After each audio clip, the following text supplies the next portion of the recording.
3, 2, 1. What is going on, YouTube? Welcome back to Fireside Rangers. I am your host, Eric Wilson. Today, joined by my two co-hosts, Will Cohen and Colin Alcaves. Today, the Rangers picked up a massive win against the Washington Capitals in Game 1 of the Eastern Conference quarterfinals. An absolute dominant win by the Rangers, and we have a lot to break down and discuss. Before we move into looking on to Game 2, but before we do, make sure you guys like, subscribe, ring that bell so you don't miss a notification. If you're watching us on Apple or Spotify, be sure to give us a 5-star review. Leave your thoughts on the game down in the comment section below. We'd love to hear how you felt about today's game. Lastly, be sure to follow us on all of our social media platforms at Fireside Rangers. But before we really get into things, let's switch it up. Let's go to Colin at the airport. How are you doing, and how do you think about today's game? I thought it was electric. I think it's exactly the start the Rangers needed. Obviously, we've never been a first period team like throughout this year. I know we've talked about it, or you guys have talked about it earlier on this season. So for them to kind of come out and play a good defensive first was nice, and then the explosion of goals. Rempe mania continues with him opening the scoring for the Rangers. You can't make this stuff up. And at the end of the day, some strong defense and strong goaltending, coupled with some firepower on offense, leads to exactly what we knew was going to happen. And I think I was up by one goal. I had it being 3-1. I think the final was 4-1. So that's close. I think Will had it the same way. So yeah, I had it 3-1 too. Yeah, we'll look to get a little bit closer on the next one.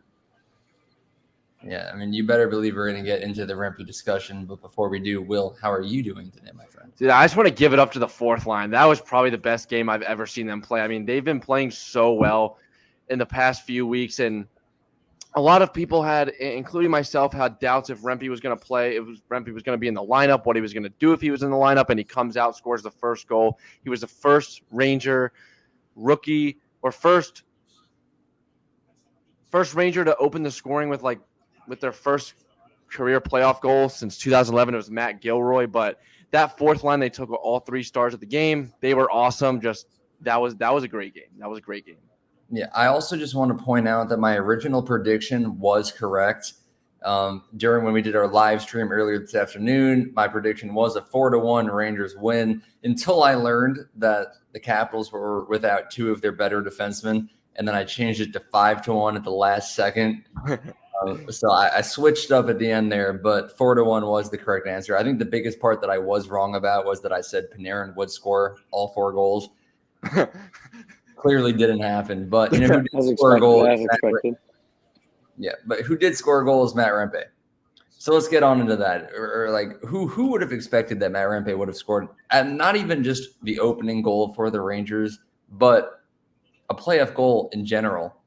None of us even expected him to be playing in Game 1. We had a big, massive discussion about will he be playing at all. Here he is in Game 1, and he scores the opening goal. How are we feeling about that, Colin? I mean, it's electric. You hear the Garden chanting Rempe's name. Obviously, he's become such a phenomenon compared to the Linsanity run that's happened in the past. So I think that, him being able to get on the board this early and kind of prove all the haters wrong. And I know, obviously, he took that first penalty in the first, which I thought was a little soft. I didn't think that was a charge. I know we talked about it. That was not a charge. That was soft. But he comes out right out on that next shift, and he's jumping around, making plays happen, and eventually potting one. I think that's just electric for the team. I think obviously everybody rallies around him and what he's brought to this team. It's just that jolt of energy, and I think it's just great to see him get on the board. Hopefully, he can continue. I know they talked about how well he's done in the playoffs in the past in the Western Hockey League. He had like 8 goals and 4 assists, or maybe vice versa. But he is a playoff performer. Let's see if he can keep that going. Yeah, and I'm looking at the stats right now with the 3 stars of the game: Jimmy Vesey, Barclay Goodrow, Matt Rempe, the entire fourth line. Will, how did you feel about the fourth line tonight? Dude, like I said before, that was the best game I've seen them play, and it looks like the past couple of weeks they've been getting hot, and they got hot at the right time, and today they were the best line out there. I mean, that's what you want. If you have depth in the playoffs and your fourth line and third and fourth line can score, man, in addition to the second line, and if the first line gets going too, God, it's going to be a fun playoff for the Rangers. It's going to be an easy one in my opinion if that's the case. And that fourth line, just them taking all the three stars of the game was awesome. I mean, what what a game from them. I mean, I really have nothing else to say. It was an awesome game from them. There was nothing they did wrong. They did everything right. They played great defensively. They got on the score sheet. Obviously, they had a combined 5 points. They were combined +6. That was probably the best line the Rangers had offensively. Just a phenomenal game from them, and I'm really looking forward to see how they build on that in game 2. Yeah, fourth line was phenomenal, of course, as we just discussed. Even the third line defensively played good. I don't think the Rangers had a single bad line. I mean, I kind of want to transition into just like the second line here. I mean, obviously we have Panarin on the thumbnail and everything. You know, when we were preparing for this episode, we made the graphics before the game. We said, hey, if Panarin plays good, we talk good about him. If he plays bad, we'll maybe critique him a little bit. I think he kind of hit middle of the road. He scored a goal, a big one, obviously, but I don't know if he had a phenomenal game. I don't know if he had a bad game either. I think he did what he had to do, but I kind of would like to see more in game 2. And Colin, I'm curious to know how you feel about that. Yeah, so taking it for face value on what he's done the rest of the season, I can see how that might be the thought process. But he's just scored the first goal in his first game since it's the last 2 postseasons. He didn't score at all in the last postseason.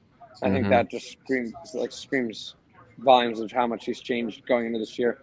Will has a stat about the shots, so I'm sure he's going to want to get into it, and I'm not sure exactly what it was. So I'll let him take that one, obviously. But, you know, I think that he was moving around a lot. I think he was firing pucks on net a lot more frequently, as he has been all year. And, you know, he's still elevating the play of those around him, that being Trocheck and Lafreniere. Obviously, Lafreniere with a nice play to set up that goal when it's all said and done.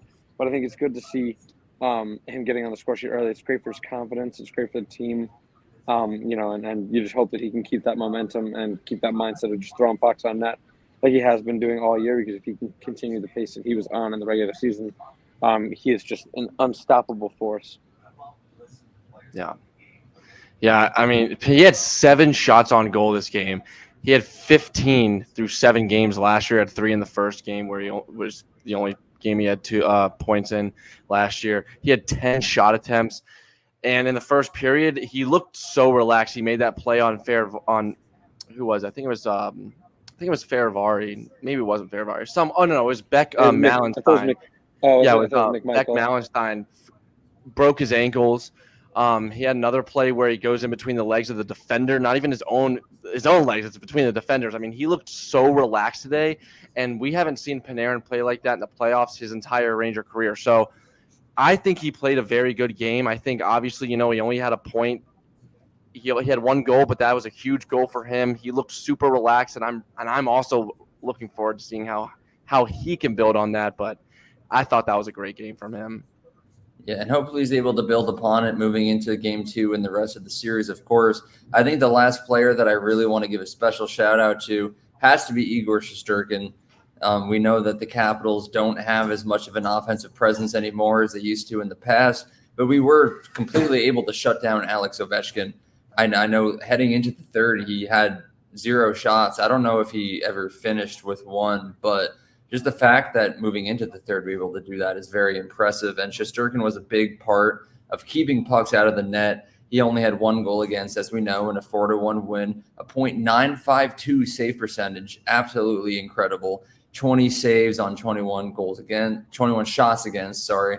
And the 1 goal that he let in, you can't even really blame him. You know, we left the middle of the ice wide open, tip in.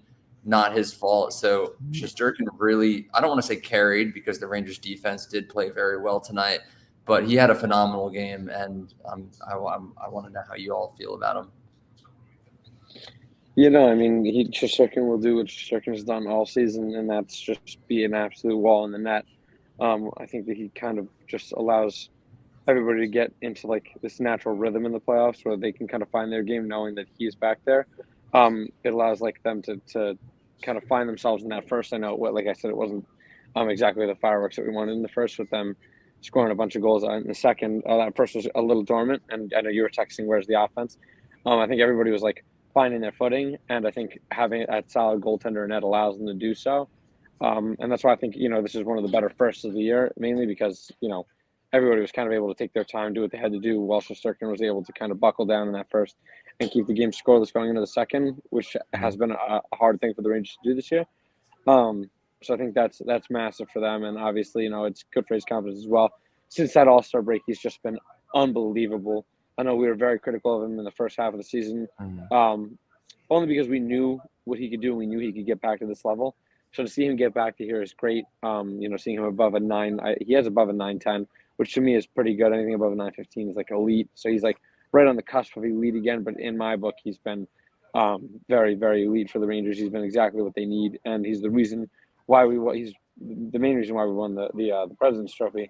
So I think as long as he keeps doing what he's been doing, I think that this team can go extremely far. Because we're kind of our success goes hand in hand with his. So we go as far as he can take us, and that's always been the story. But more so this year than ever, because we finally have the support around him. Yeah, I mean, Igor played a phenomenal game this year. This game, and there was one save that really caught my attention. It was a post-to-post save. I can't remember who was on, but it was just it looked like shades of 2022 Igor, where everything was he was stopping everything. And I think a big reason for, the defense took a lot of work off of his load, and I think that's really going to help him come playoff time, because the past 2 years it's really just been the Igor show, and he's been really running everything. But it seemed like today it was both him and the defense were going hand in hand, and we haven't really seen that happen in a long time. So, but Igor, he's not going to get a lot of credit for today because the Capitals didn't have that many great scoring chances or that many scoring chances in general, but man, he really did have a very solid game, and I'm very excited for him in the playoffs, because this is when he elevates his game. Yeah, I mean, like I was saying before, limiting the Capitals to just one goal, limiting Alex Ovechkin to 0-1. Did we get any confirmation of how many shots he's had on net? I'm pretty sure it was 0. I think it was 0. I didn't hear his name on a shot on goal ever. We held Ovechkin to 0 shots on net. He had no shots on net, yeah. Yeah, that in itself, shout out to 2 hits. An absolute perfect game from the Rangers. We had a little bit of a slow start, obviously. We dominated the first, but no goals were scored. The second, we exploded for the goals, thanks to Matt Rempe. And then the third period, we just locked it down. Overall, I'd rate the game a 10 out of 10, but I'm just looking forward to game 2 and see what's going to go on the rest of the series. I'm about ready to wrap things up. I don't know if either of you have any final thoughts.